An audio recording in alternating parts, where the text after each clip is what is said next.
Hong Kong activists called on Friday for people to rise up against Beijing's plans to impose national security legislation in the city.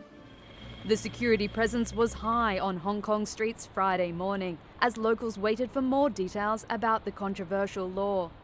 According to a draft seen by Reuters, the proposed new legislation for Hong Kong will tackle secession, subversion of state powers, terrorism and foreign interference.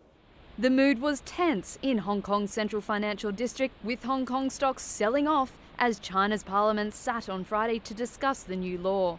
30-year-old Tommy Yam, working in asset management, expressed his concerns. Absolutely bad for Hong Kong because for Hong Kong the most important thing is the high autonomy.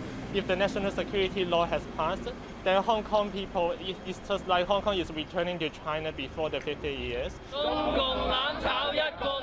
A proposed march at noon in the central financial district did not materialise after online calls only heeded a handful of demonstrators, as riot police made their presence visible on the streets.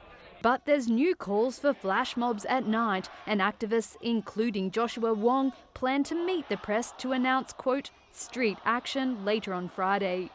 It's a sign that Hong Kong could plunge into renewed unrest, following last year's often violent anti-China protests that plunged the city into its deepest turmoil since it returned to Beijing rule in 1997.